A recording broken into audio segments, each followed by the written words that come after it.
안녕하십니까. 둔산동 Q&A 공부방 동화쌤입니다. 이제 예비 고1이니까 이제 중3이네요. 이제 중3인데 이제 좀 있으면 고등학생 되는데, 중3 국어 뒷부분에 보면 문학사가 있어요. 현대문학사가 아마 있을 텐데, 그 문학사를 보면, 실제적으로 이제 시험 볼 때 내신을 보면 이 문학사 안에 나오는 이 작품을 자세히 내기 때문에 이게 별 필요 없어 보이죠. 그렇지만 이게 의외로 굉장히 도움이 됩니다. 첫 번째는 뭐가 도움이 되냐면 정리하는데 굉장히 도움이 됩니다. 그래서 나는 국어 요점 노트를 만든다면 첫 단어는 문학사부터 둘 거예요. 예를 들어서 현대문학사, 고전문학사, 현대문학사와 고전문학사, 고전운문, 고전산문, 그죠? 현대문학사 운문, 시, 현대문학사 산문. 이렇게 현대문학사, 고전문학사, 그 다음에 고전문법, 현대문법. 이렇게만 되면 전체 흐름이 비문학 빼놓고는 거의, 화작문은 별도로 배우잖아요. 화작문은 아까 얘기한 것처럼, 그죠? 화법과 작문은 다음에 별도로 배우는데, 이렇게 화법과 작문 말고 문법 말고 또 비문학은 풀이법으로 따로 배워야 된다, 그죠? 비문학 말고 이 문학에 관해서는 이렇게 보면 이거는 문법의 역사죠. 어떻게 보면 맞나요? 네. 이거는 화작문은 화법과 작문이니까 이론하고 문제 풀면 되는데, 비문학은 각 관리해야 되는데, 이 문학 범위가 엄청나게 많고 시간이 많이 걸리는데 그 흐름을 알 수 있게 돼요. 그러니까 노트 정리할 때 이 문학의 흐름을 알게 되면, 그러면 나머지 문학들을 공부할 때 이게 어느 파트고 왜 나왔고를 알기 때문에 정리할 때 도움이 돼요. 첫 번째는. 두 번째는, 국어는 주제로 출발하고 주제로 마무리 짓는 거거든요. 이 작품 옆에다가 주제를 간단하게 써놓고 암기하면 주제 생각 안 해도 되지. 이 제목 플러스 약간의 특징을 해서 주제를 암기를 하고 있으면 순식간에 그 주제가 뽑아진 상태에서 세부적인 걸 문제를 풀면 되니까 굉장히 도움이 돼요. 또 3번은 이게 작가별 특성이라는 게 있어요. 예를 들어서 A 작가는 독립운동을 하는 작가인데 독립운동 안 하고 꼭 사랑에 대한 시를 내겠어? 시험 문제를? 아니잖아, 그지? 그 작가별 특성을 아는데도 도움이 되게 많이 돼요.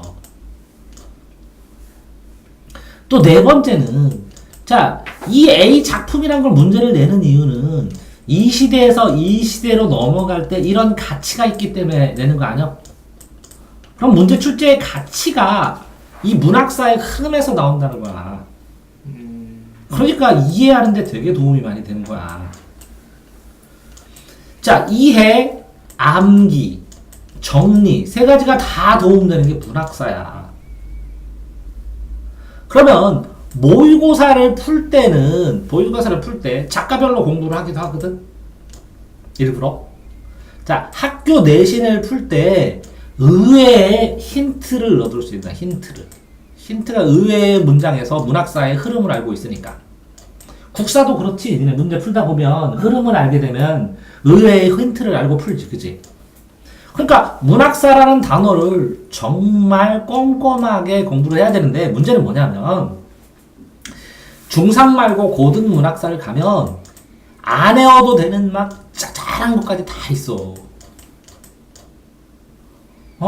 아니 이게 뭐 잡지가 창조고 백조고 뭐고 이러고 외울 수도 있는데, 내신에서는 안 외워도 되는 것까지 쭈르륵 나오면, 여러 번 읽으면서 이런 다독 여러 번 정확하게 읽으면서 흐름만 이해하면 되는 거거든.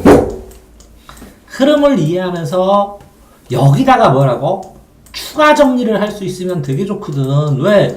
배우는 것도 많고 공부하는 것도 많은데 어디다 정리하려?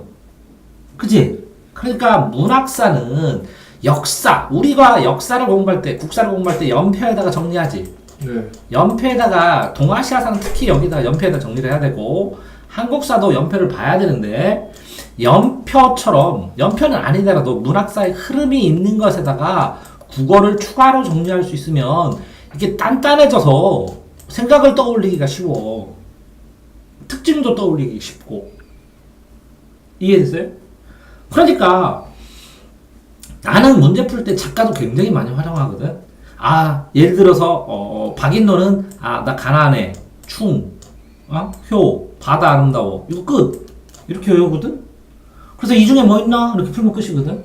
이황은 황문과 자연 하면 끝이거든. 그런 것처럼 자, 그 다음에 이 본범, 김유정은 해학, 채만식은 역설의 반어의 대가. 그 다음에 한용운은 역설의 대가. 뭐 이런 식으로 하면 그게 어디에 있나 찾아보거든. 그런 부분들이. 그러면 시험 문제 날 때 도움이 되거든.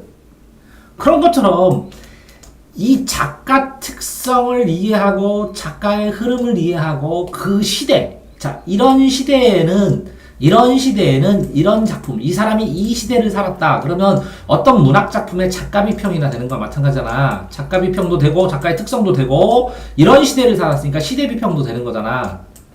그러면 작가 비평과 시대 비평을 정확하게 해놓았으니까 한영훈의 님의 침묵을 읽을 때 님이 사랑하는 님이다 안 하고 부처이기도 하고 독립이기도 하구나 이렇게 해야 풀리거든. 이해됐어요? 그런 것들이 문학사에서 나오는 거거든. 그러면 모의고사에 나오는 게 아닌 게 아니라 깔려서 바탕이 돼서 나와. 이걸 활용할 수 있도록. 그래서 결국은 국어 공부할 때 굉장히 깊게 공부하면 이 문제가 왜 나왔을까? 이 문제 출제 원리가 뭘까? 뭘 물어보려고 물어볼까? 그랬을 때 보면 이 문학사에서 문학사를 알아야 이유를 설명하면 그제서야 끄덕끄덕 하는 경우가 많아. 그러니까 심화 공부하는데 문학사는 꼭 필요하다는 거야. 그러니까 문학사로 시작하고, 그죠? 다 공부한 다음에 문학사에다 정리하고, 이 사이에 국어 공부가 있다고 생각하면 처음과 끝을 관통하는 문학사인데 안 할 거야?